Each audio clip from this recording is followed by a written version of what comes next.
أعوذ بالله من الشيطان الرجيم. بسم الله الرحمن الرحيم. نحمده ونصلي على رسوله الكريم.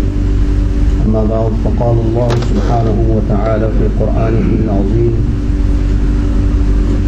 وخطابه القديم: اتل ما أوحي إليك من الكتاب وأقم الصلاة إن الصلاة تنهى عن الفحشاء والمنكر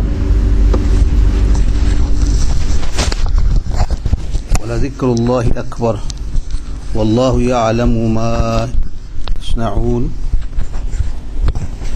يقول الله سبحانه وتعالى في قرآنه العظيم في شان حبيبه الكريم: إن الله وملائكته يصلون على النبي يا أيها الذين آمنوا صلوا عليه وسلموا تسليما.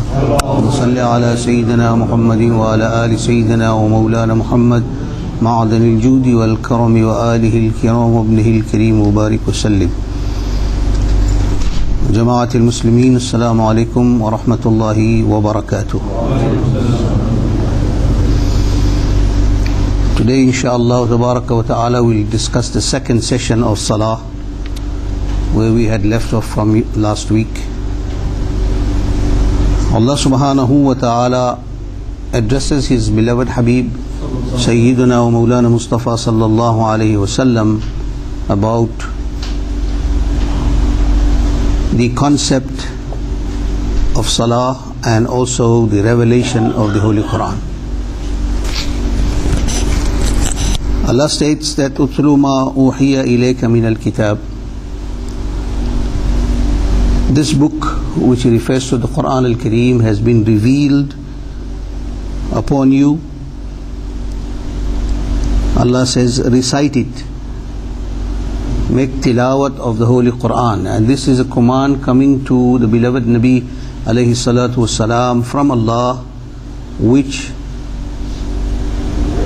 is now directed towards us. Firstly, the Quran has been sent to you, and it is an amana from Allah subhanahu wa ta'ala, and Allah orders you to recite it.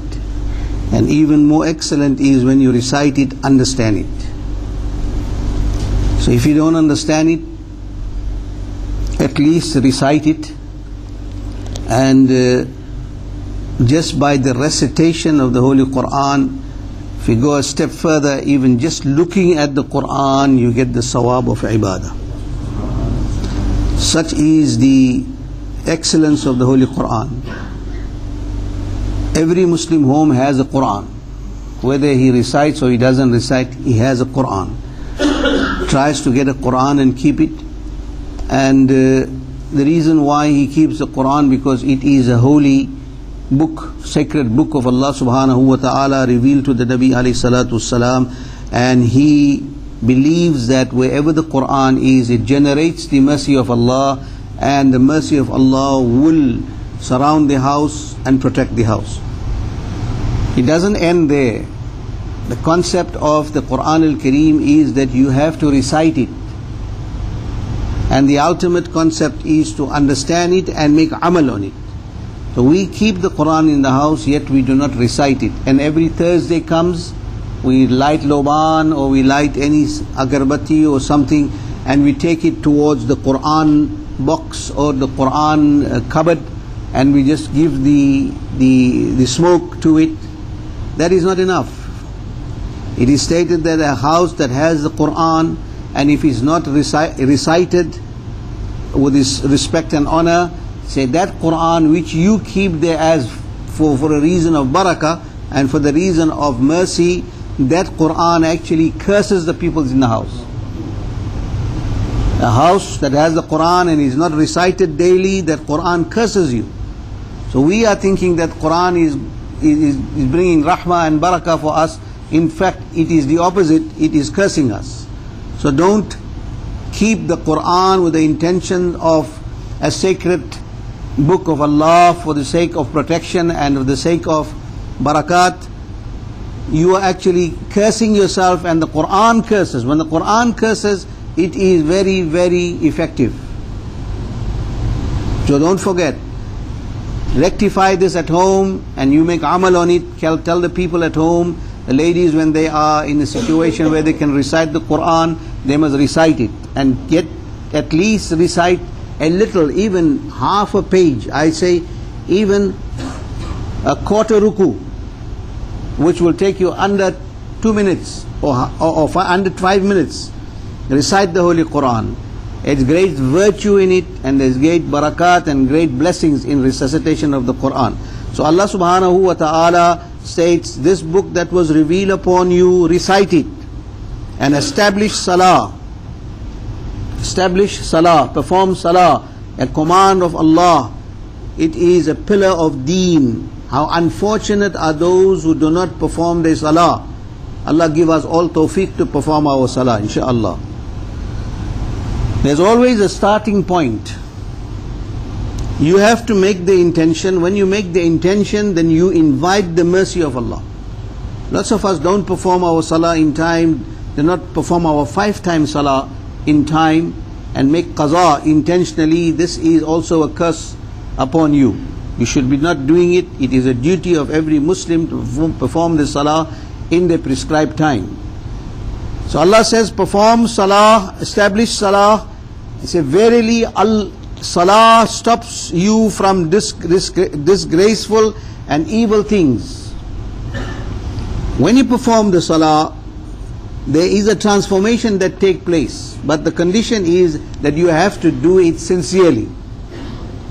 There is no Prophet of Allah that did not perform his salah, or there is no wali of Allah that has left out his salah. No ways.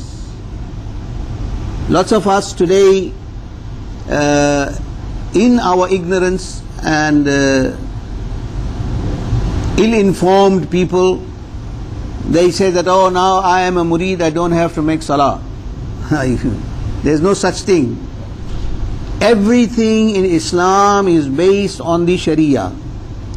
Everything in Islam is based on the laws and regulations of Quran and Hadith.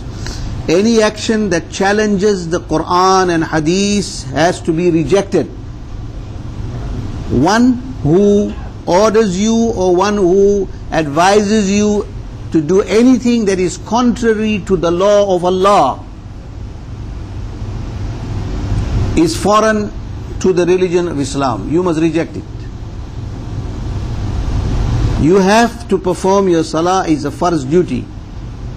None of us are greater than Sayyidina Imam al-Hussein radiyallahu ta'ala an, who in the most difficult situation in the plains of Karbala, where his whole family has been martyred, where they were suffering from thirst and from hunger for days. And yet at the time of Shahada, prior to his Shahada, it was time for Zuhur Salah. Sayyidina Imam Al-Hussein radiyallahu tabaraka wa ta'ala anhu did not omit his salah in the most critical and the most dangerous type moment in his life. The most uncomfortable time in his life, in a battlefield, hungry and thirsty, and seeing the blood being shed of his family, and that is the family of the beloved Nabi sallallahu alaihi wasallam, yet he did not give up his salah. So if you say that salah is not necessary for you, then you are actually divorcing yourself and separating yourself from the mainstream Islam. Allah give us tawfiq and hidayah. So salah is a thing that saves you and protects you from disgraceful things. If a person has got bad habits, and if he performs his salah in time, then what the salah does is that it rectifies his evil actions and his bad habits. It removes it. That is one of the biggest effects of salah when it's performed in time for the pleasure of Allah subhanahu wa ta'ala. He said the zikr of Allah or the salah. Wala zikrullahi akbar. The zikr here refers to salah. Zikr means remembrance and salah means remembrance. Worship.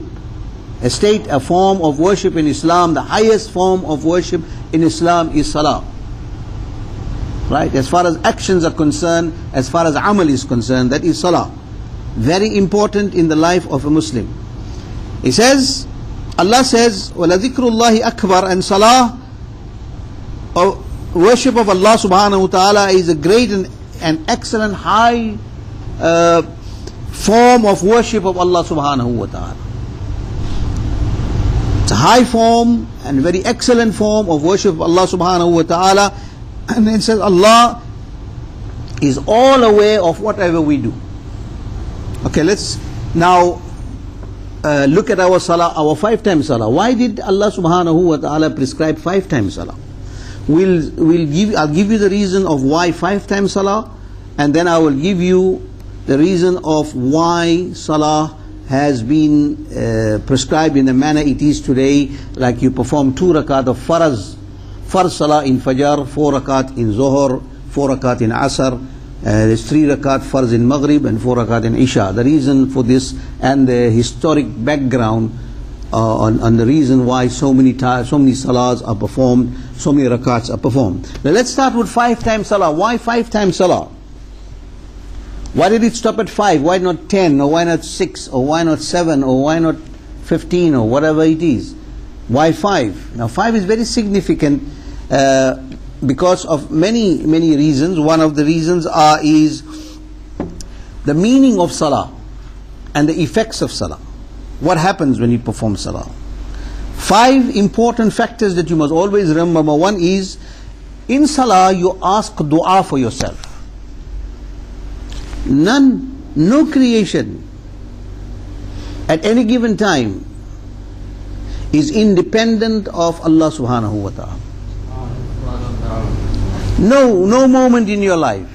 If you think you are independent, then are you independent of breathing? No, you're not independent of breathing. No human being or no living creature is independent of breathing. Now breathing, you see itself, breathing itself, one single breath has got 3 mercies in it. If you can't breathe, you die. Inhaling is 1 mercy. And when you inhale, you take in air. There is a process, is the most beautiful and mind-boggling process that takes place, which we don't even care about. How many of us care about? But those who are enlightened and those who have focused themselves to Allah subhanahu wa ta'ala are conscious of Allah in every breath they take. Every single breath. A wali of Allah who has the ma'rifah of Allah, who has the gnosis, who has the recognition of Allah subhanahu wa ta'ala, is aware every second. Therefore in the spiritual world, a single moment spent outside the zikr of Allah, outside the remembrance of Allah, is recorded as a sin. That has been taken care of as well. In salah, we will discuss in salah how is it possible that a person is never at any single moment absent from the remembrance of Allah subhanahu wa ta'ala. It is the barakat of salah, 5 times salah, that you are even protected from this sin, this very fine minor sin. Inhaling is 1 mercy, and the process of extracting the oxygen from the air and separating it from carbon dioxide, which is not of any benefit to the human body, this process of separation of gases in the lung is a 2nd mercy. If the lung is unable to sift out the oxygen from the air, now the air is outside, all this area, or the whole atmosphere is full of air. We don't even have the knowledge and means, but this computer that Allah subhanahu wa ta'ala, as marvel of His creation, placed these organs in the human body. Just a single thing as let alone creating a human being. You cannot even create a machine like the lung that does its work without you interfering with his affairs. It knows its job. Who is teaching this? Who is giving the knowledge to this organ that is in your body, how to extract the air? That is Allah's qudrat. Manifestation of the divine existence of Allah subhanahu wa ta'ala on the marvels of creation is the lung. It extracts the oxygen and keeps carbon dioxide, and the oxygen is then filtered